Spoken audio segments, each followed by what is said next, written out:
Welcome back to the Rosie Rose Podcast, where we explore healing, resilience, and many ways we return home to ourselves. I'm your host, Rose. At the end of June of 2025, I attended a 10-day Vipassana meditation retreat. I went in with like a neutral mindset. I didn't have any expectations, so I didn't know what I was really signing up for. And during the retreat, I met today's guest, Fantoya, and she was one of my roommates. Together, we experienced silence, stillness, and the discovery that came along with it. And also, when I met Fantoya, sorry, I thought she was younger than me. I gotta say, she is beautiful, young, and you age so beautifully.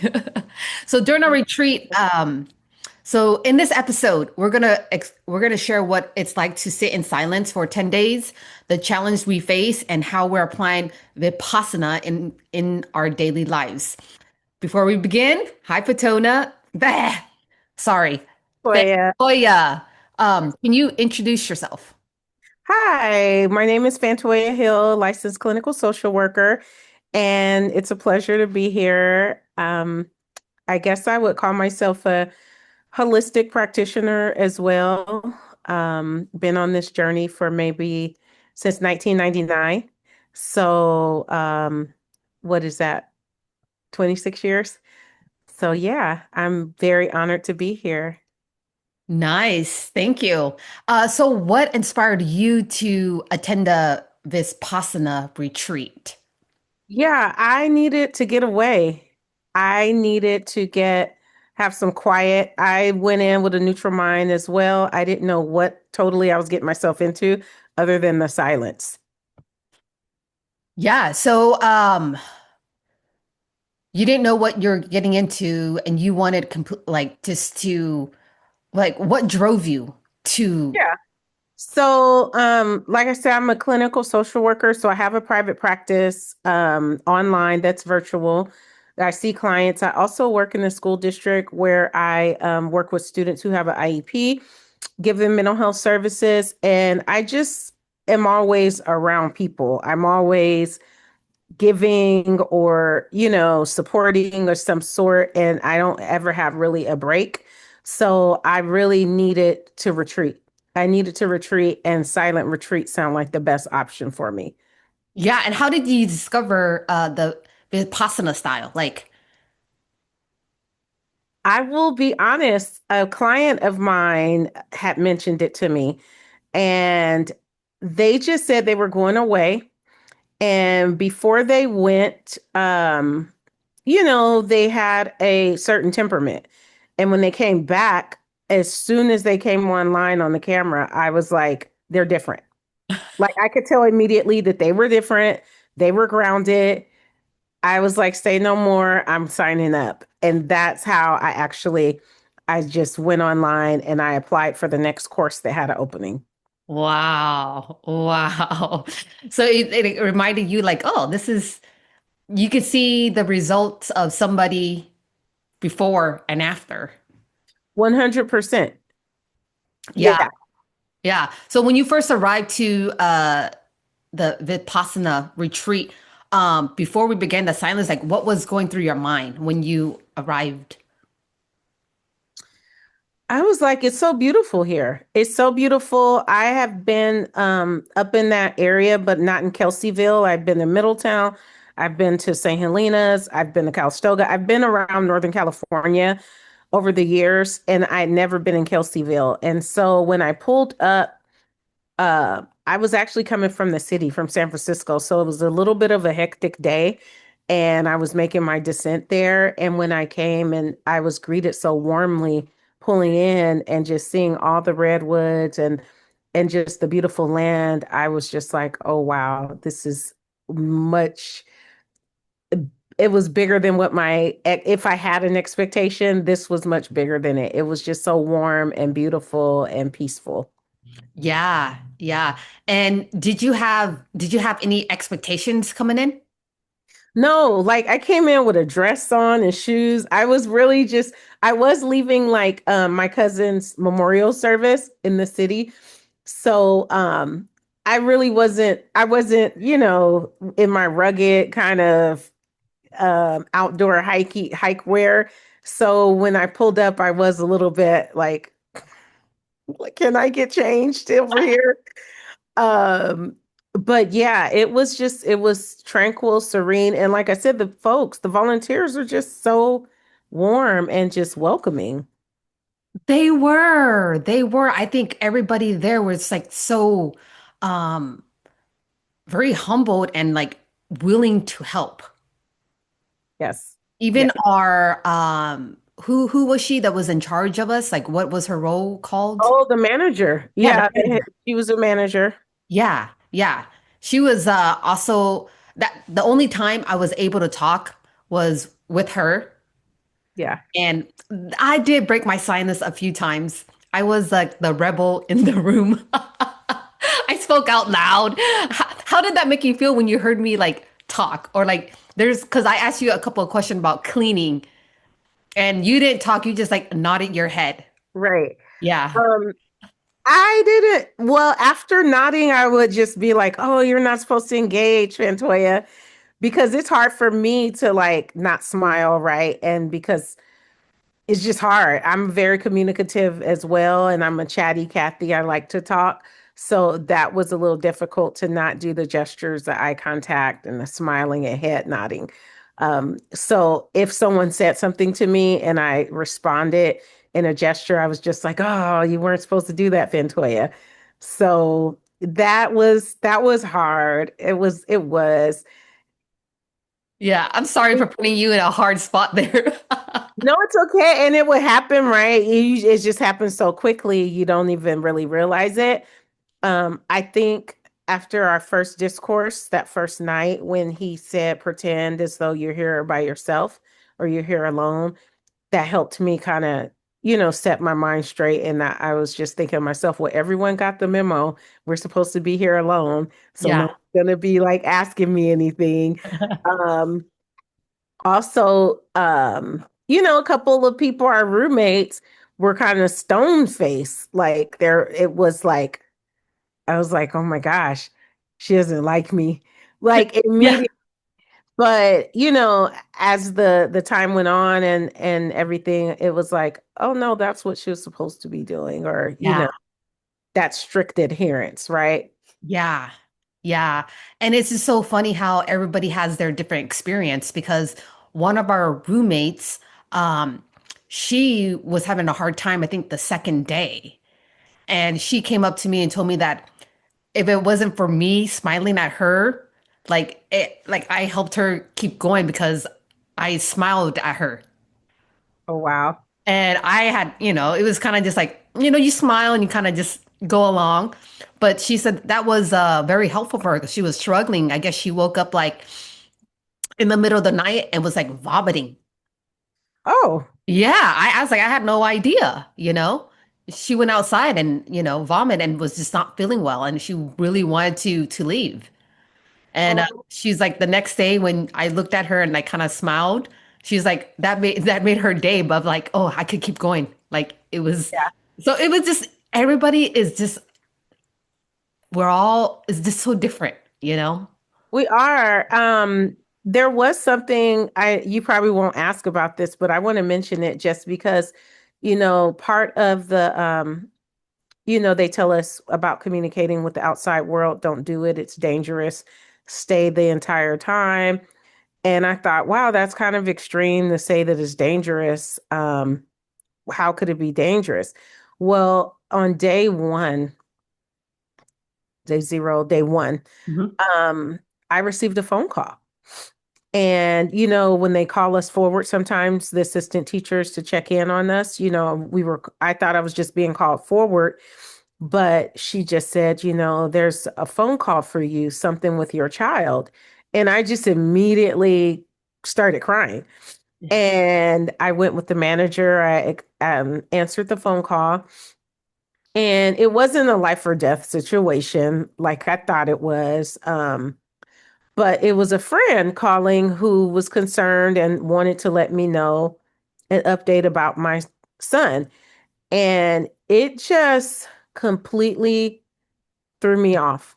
Like it threw me off to a level to where I understand where the danger can be, even though there wasn't anything life or death with the message that came into me. How it threw me off and for how long I was thrown off was dangerous, I think, to the practice because every time I saw our suite manager, I thought she was coming to tell me something. I thought I had another phone call. Like sitting in silence and meditating all that time and seeing these sweet people and just getting afraid, thinking they're coming to say you have another phone call or something else happened or this happened was it tortured me. It completely tortured me. I was like, it was hard. Like that was hard for me. The silence wasn't hard for me. Meditating wasn't hard for me. That was hard for me thinking that they're going to call my name or come and get me or tell me bad news. And that for me was very unsettling for at least till day 4 or 5. So it took you 4 or 5 days to just kind of like surrender or like let 100%. go to. And so what happened on day five? Like, how did you uncover that? How did you surrender to that? I just would put it out, push it out of my mind in the meditation, after so long, of the keep redirecting your mind, eventually, those thoughts will cease. So it just really did take that long. And the amount of opportunities for me to push it out, for it to come into my mind and for it to push it out were just like, it felt like infinite Mm. because, we're practicing so long and so consistently, it would just creep in. And then I had to like redirect it and redirect it. So that was, Yeah. And the level of like safety, like because a part of you was feeling a little bit of like fear and scared of like, oh, they're gonna, if the manager is gonna come and call me again. So what feelings were there that were like that you were afraid of? oh my gosh, it was just complete fear, which my baseline is not fear. Like my baseline is not fear. So that was part of the difficult part for me is like I don't have a problem with fear. I don't really have anxiety, but it was exacerbated because it was so quiet and so, just alone with your thoughts, right? Just you. And so it was like a seed got planted and I had to let it grow a little bit and then pull it out, and that's how I think it happened for me. But it was really it was hard. It was very hard. Yeah, especially when you're like no communication, you have to be silent. Um you can't read, you can't write. There was no escape. You couldn't have there was no distraction there.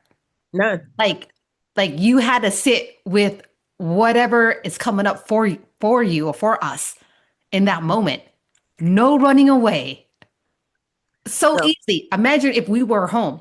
I would have picked my phone up. I would have done something else besides, sit with it. exactly. It's Yeah. true. Yeah. So after day four, day five of you I'm like overcoming uh those thoughts and feelings that of the phone call, like how was that? It was beautiful. It got really, it got zen, it got bliss, it got nirvana, it got, to that place where I thought, honestly, I was like, I'm dropping in the first day and I'm just, writing it out, right? But the truth of the matter is that our subconscious brings these things forward, right? So I had to contend with some kind of way I brought that forward, by even giving friends on the outside the information to access me. Like I had to realize that I had planted that seed. I had to contend with being responsible for anything like that.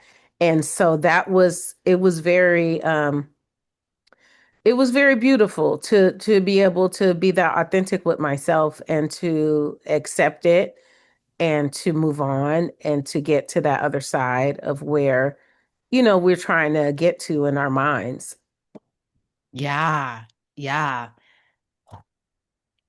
Talking about from day one to day four, it was for me too, was like the hardest. Even though I didn't have anything really like coming up, showing up for me, it was still just the, to me, it was like ninja training. Sitting Yep. there on the mat, focus on your breath for like 3 days. It's like focus on your breath, focus on your breath, morning, night, like all day, every day. Yeah. So did you have any pain or discomfort during the meditation? I always like keep something in my right kind of shoulder area, right upper back area. So that was there. It was dense, the first several days. Um, and then, the magic happened where it left. Right where it came and it went, and it came and it went. And I was expecting that it was just going to be there because that's where I carry my stress. And that's just, and they, it was intentional. Don't try and do anything with it, just acknowledge that it's there. And I think around day 6 or so, it wasn't there. And I was just like, What? and you want to get happy, right? And just be like, oh, but you adhere to the instruction. It's like, even though it's gone today, it can be back tomorrow. Like, don't Yes, react. Don't react. it's impermanence of Anisha. Did I say that right? Anisha, Yeah. yeah. So Anisha, it means impermanence of everything's always uh um it's always it doesn't stay long. It comes in, it comes out, it That's it. flows, you know? And when you talk about the magic of, it being hurt, then being gone, like, can you go more in depth with that? Yeah. So I think it was around day 6, um, that another part of the technique was like, shared, right? And I think I was scanning and scanning my body, and I just realized that it was just free. It was clear and energy was flowing up and down and everything was cleared. All the channels just felt clear. And I was just so happy. And I was just like, this is amazing. This is amazing. And I never thought that I could actually reach that point of peace and calm and happiness without any type of pranayam or any type of chanting or any type of focusing, my energy, my attention to help with it, right? Just to be and to get to that point, it just really sent me and it made my heart just so happy, because it felt amazing. It felt divine and it didn't require anything outside of just being me. Mm, that's beautiful. Yeah. So during that time, we woke up at, we meditate for about, like, I think 10 plus hours a day. We wake up at 4, you're supposed to wake up at 4 a.m. to meditate at 4:30 a.m. And and I know that you and the other roommate went in the mornings quite a bit, correct? So I only went to group at 4:30 a.m. like once or twice towards the end. Okay. I was attempting it in our room. Um, and the thing with doing it in the room for me, I had a couple times where my foot fell asleep. Um, Even though I use the same props that I use in the group hall, my foot will fall asleep or my leg will fall asleep, and I found myself trying to wake it up. That happens at home for me. And I just thought it was a miracle that it wasn't happening in the group hall. I was like, how are my feet not falling asleep after sitting all these hours? Um, that kind of blew my mind. But I loved waking up at 4. I love those hours. I thought Oh, that was just amazing to do it with other people. And there was a point in time. where I noticed, like when we're walking to the dining hall, Mhm. I just felt like everyone was levitating, just kind of like floating towards, it was that was so amazing. I think that they call it the God hour, right? For 4 a.m., those hours, 4 to 6. Yeah, yeah. Oh man, because I also woke up. I only went like a few times, I think twice, in the 4:30 a.m. But for me, it was, um, for me, it was my lesson was about talking. After I talked to people or ask questions afterwards, it's like the guilt that I had to live with, like, oh, you're not doing it right. Gotcha. So it's like, but it was a great lesson just to not a yeah, it was definitely lessons that I learned from with Vipassana. What was your takeaway from the whole retreat?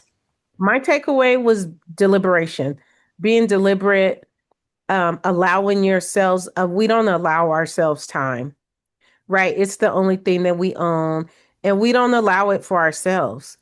And that is what my biggest takeaway was, because when I came and they told us no books or no journals, that was almost a deal breaker for me. I was like, there's no way I'm going to be like, I need to journal. Like, I need to read something. I'm going to be quiet for 10 days and not write out my life purpose. Like, how does that work?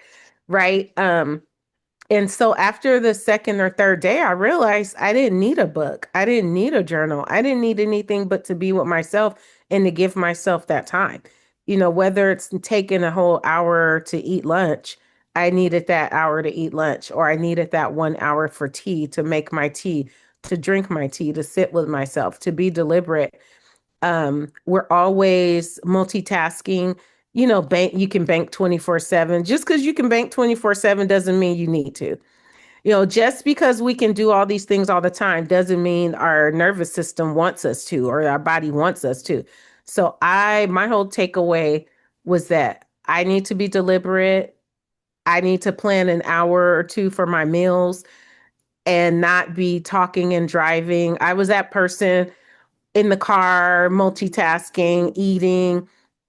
It would drive my son bananas. He's like, this is so dangerous.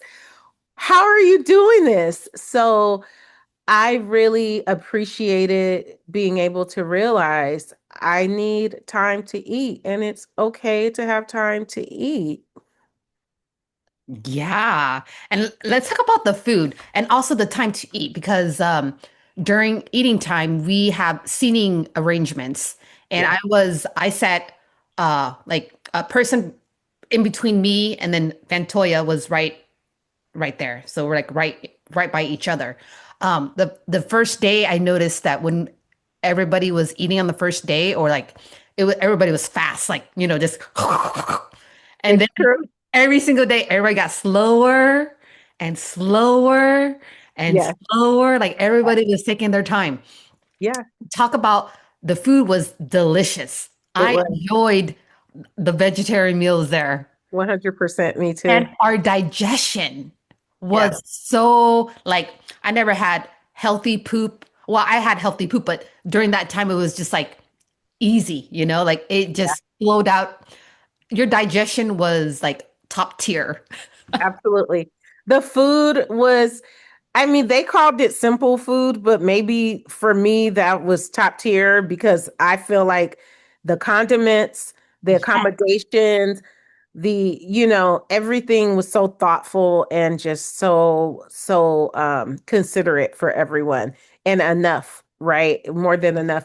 I really felt lucky that my seat got in front of the window so I could look out of the window. I was like, oh man, is this like, I don't know how I got that, but I was very grateful to have that, especially in the evenings because of how the sun was and stuff. It was just really nice. I really enjoyed that. I appreciated it. Um, I noticed that, and I know you didn't ask this yet, but I found myself being annoyed. Like, there was those first few days where things did bother me.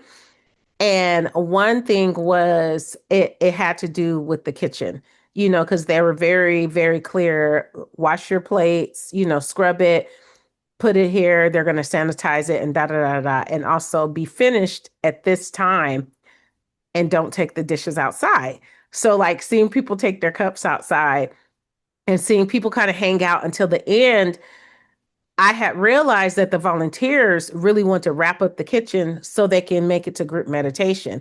And if we didn't really do our parts, or we took longer, or we made extra work, or we didn't really thoroughly clean, that it was left on them to do, and it would take away from them being able to participate. And I was just like, we really impact each other. And how can people not see they're impacting other people? How can people be oblivious to affecting other people? Like, I was in my mind with this and I was like, none of this is your business, Fantoya. It should not be bothering you. And I have to tell myself, they're here by themselves. Like, they're looking at it like they're here by themselves. It doesn't matter if they impact other people. Like, I had to tell myself that. And it took a few days at first, but on the other side of it, I was like, woo, I'm glad I'm not concerned with other people anymore. But yeah, the staff was phenomenal. The service in the dining hall, the efficiency, the food, just them being able to solve any problems, or make accommodations, that whole thing. That was just so wonderful. I was like, they're professional. I Yeah. mean, they're so professional. Everything everything was so organized and run so smoothly. Like everything was on time. Yeah, Like yeah, it we was started. And we were standing all around out there early, waiting for them to open. everybody was hungry. Everybody was hungry. Oh, no. That We was didn't have hilarious. no dinner. We only had snack. Uh, so for the people who are the first timers, in the evenings, you only can have tea and fruit. Yeah. And then if you are a second timer, you're no fruit, just tea only with no Yeah. milk. Yep. Your last meal is at 11 to 1. Yeah, yeah, 11 to 1. And 11 to that's 1. how like the monks and Buddhists do it. Yeah. That's their last meal. So it's like in a way practicing to be like a Buddhist monk. Mhm. Yeah. Yeah. Um, the food, the scheduling, the organization, everything was so smooth. Impeccable. And then when we were roommates in the room, we had chores to do. Yeah.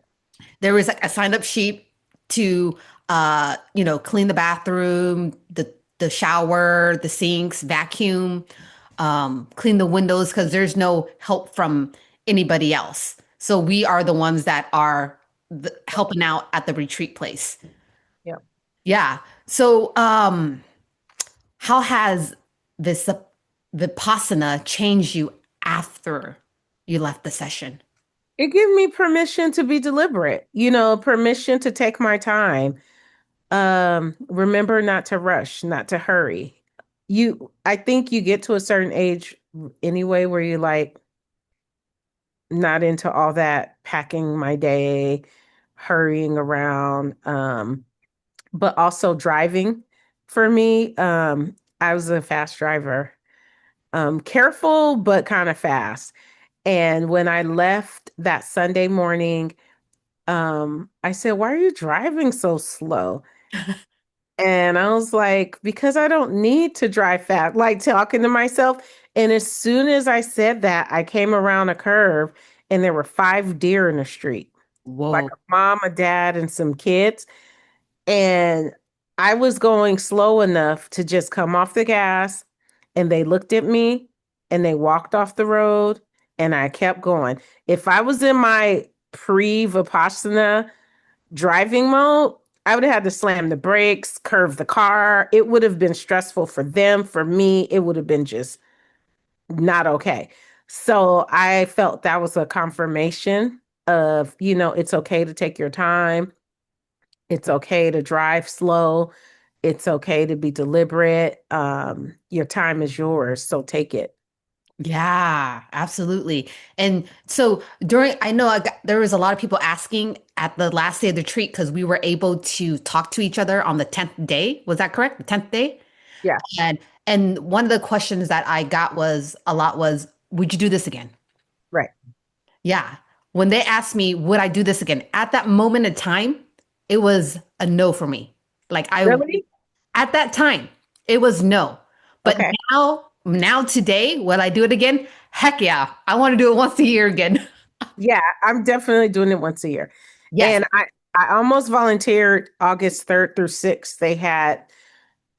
I had one little conflict, but I was ready, to pivot and volunteer. I will be volunteering too.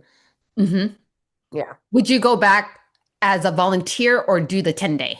I will do the 10-day for myself and I will definitely volunteer. I want to volunteer. Um, I saw that they have children's courses. And so kind of thinking those might line up with the school schedules because I work that school schedule. So if something opens up where I definitely want to volunteer. Yeah, yeah. And so going back to the Vipassana, how has, being on social media and using or not using, but being on social media and use like the impermanence of Vipassana to you? Like how do you incorporate, because social media is so noisy It and is. some people react very quickly. Now that we've done this retreat, it's like learning to observe, like, oh, what's coming up for us when we see this or see that. How are you incorporating that with social media? I'm not sharing as much as I, normally would, right? You react, you're like, oh, I gotta send this. And then I've told myself, I'm like, yeah, you don't have to share. Yeah.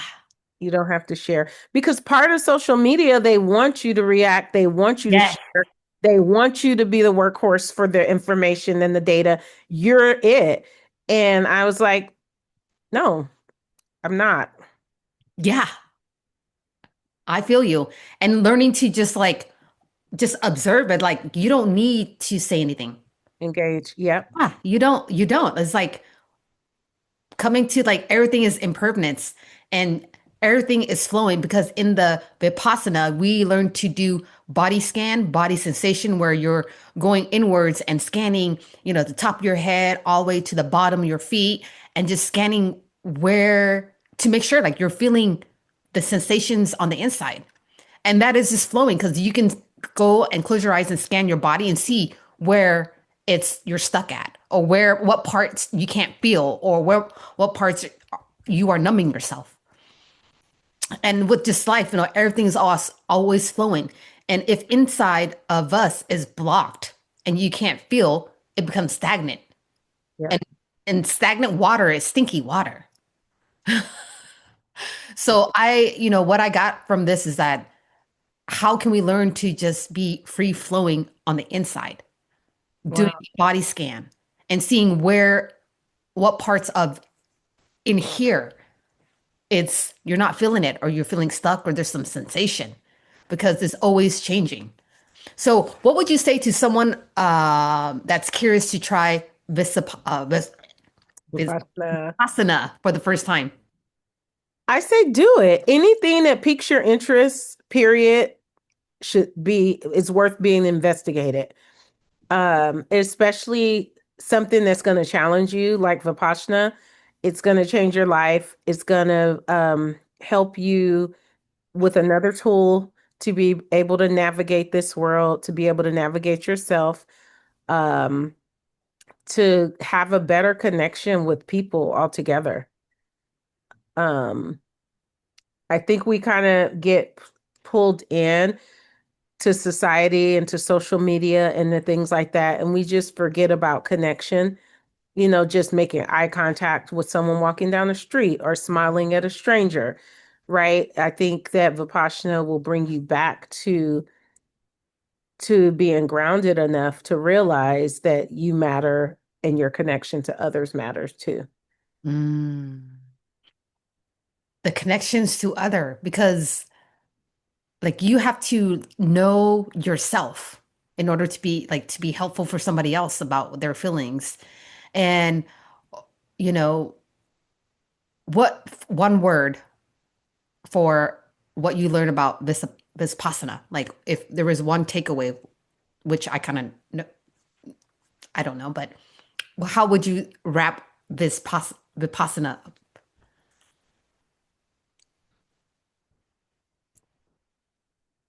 One word, it would be deliberation.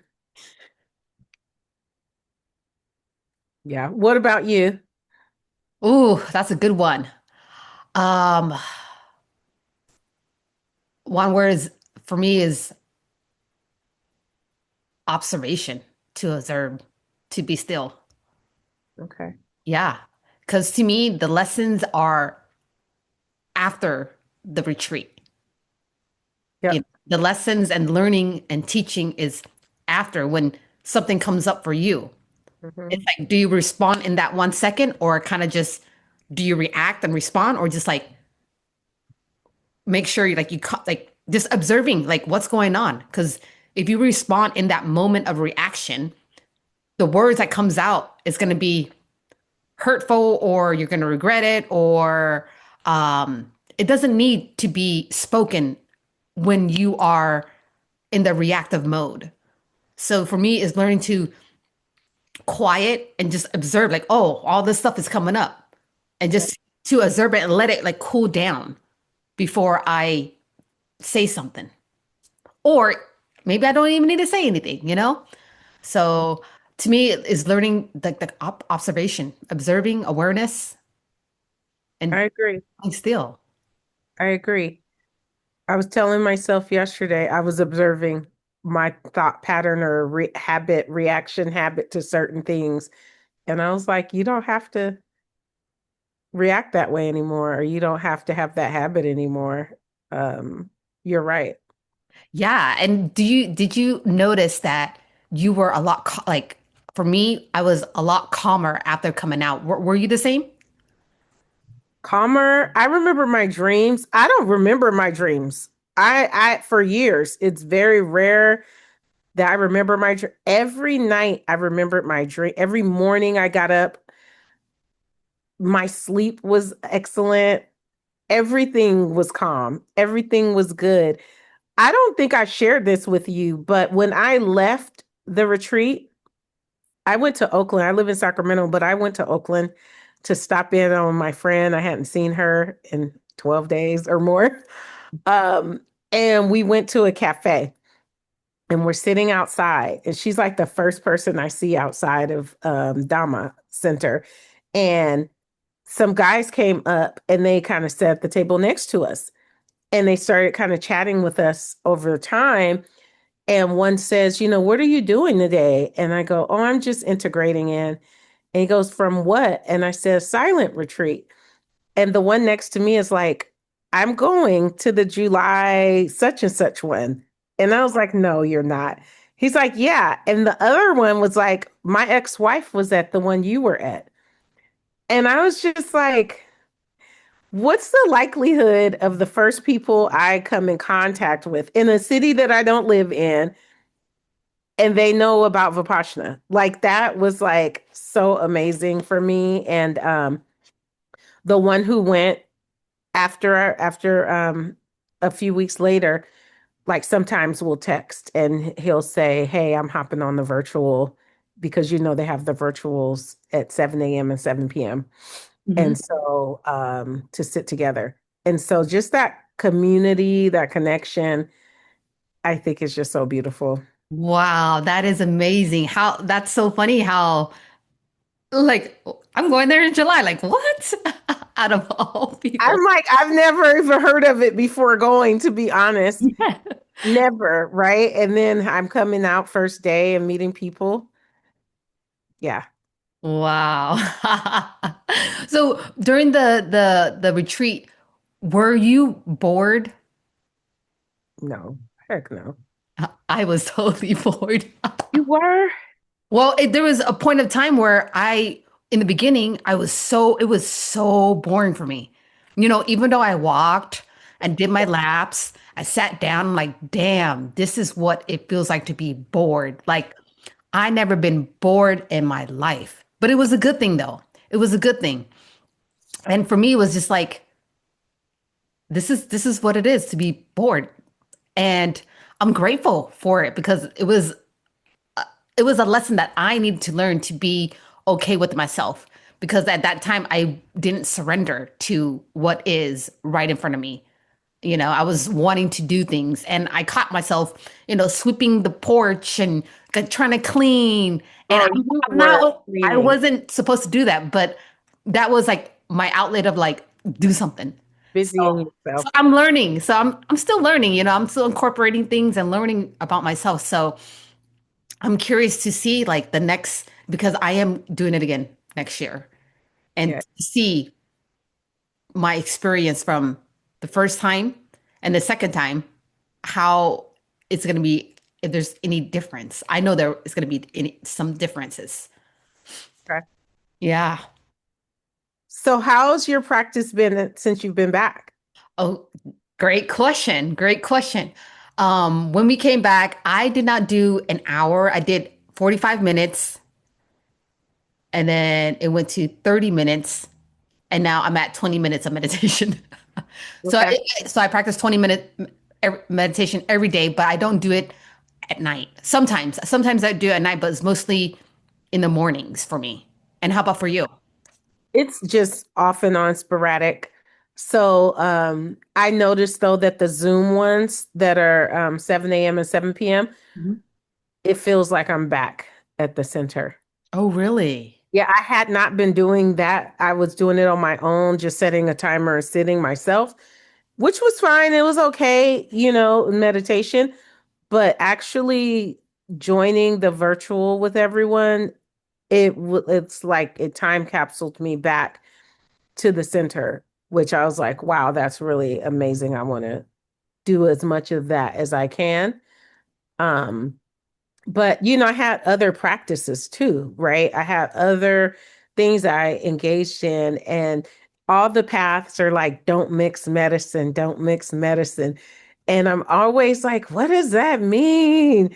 To what extent? I need more technical, information on that. And I really like how he explained, it's like being on one leg on one horse and one leg on another horse, or being one leg in one boat and a leg in another boat.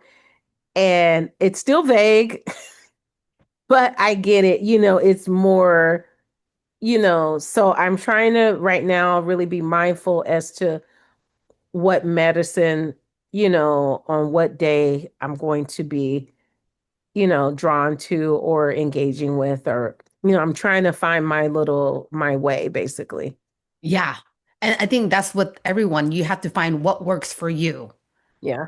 And when you're sitting down on the virtual one, is everybody's like icon or like little blocks showing up, like who's there? Or how does that work? Yeah, it will give you a list of who's there, but they have a beautiful screen. Mhm. Like they'll have a nature picture. I don't know if it's the Dhamma centers. Now that I think about it, if it's different Dhamma centers, because it's a worldwide link. So it was like 180 people on the other day when I got on. Wow. And you can see their faces too? If they have their camera on. Oh, wow. Wow. Mhm. Wow. And there'll be an assistant teacher, who'll answer questions at the end, or you could put things in the chat kind of similarly. Um, but yeah, it's starts right on time and it ends in an hour, and it's just nice. And it's nice to hear the chanting at the end too. Yeah. Yeah. Oh, I love that. I gotta check it out now. 7 a.m. and 7 p.m., right? Right? Yeah. Okay. Yeah. Sounds Do good. you have the link? Do you want me to email it to you? Yeah, yeah. You can email me later today. And also, is there anything else that you would want the listeners to know or any last words? Um, I think that when people say just breathe, it sounds really cliche, but really your breath is enough. Just being alive is enough. And the longer you sit with yourself, the more you realize that. So like really give yourself a chance. Give yourself a chance and give yourself the opportunity to put your mind in abeyance, because a lot of us are walking around with the mind controlling us and us not controlling our mind. So if you really want to, be a master of your life, you're going to have to master your mind. And it's really just as simple as breathing. Yeah.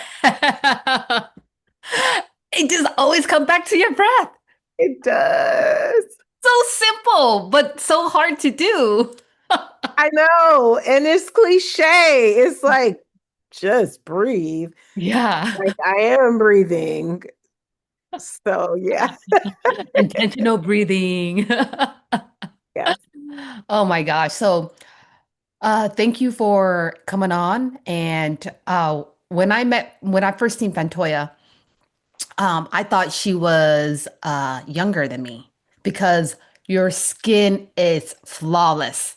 You have beautiful skin that makes you look younger. And then when I realized, because we all thought that you were the youngest one in the group, That was our good. roommate, and you weren't the oldest, but you were older than most of us. And how amazing is that when, like, like when you travel internationally, did people think you were a lot younger? I don't know. I have no idea. Yeah. I just, I don't even know, to be honest. Yeah. Well, your skincare is amazing. And Thank you do you. not Your age. skin is flawless too. And so one more thing before we go, or actually two more things. Mhm. What does your shirt mean? Your Oh, sweater? push forward. Yes. Um, I wish you could see the back. Let's see it. Just Uh, keep, keep moving forward. Don't let what is this? The noise, and the propaganda and someone else's narrative hold you back. That's it. yeah. I- Yeah. okay. And so if people want to find you or they want to work with you, how can they find you or work with you or get in contact with you? Yeah, they can definitely follow me or message me on Instagram. My handle is at YEUNIQITY at Uniquity. Also at functional.elements on Instagram. Or they can email me, fyhill9 at gmail.com.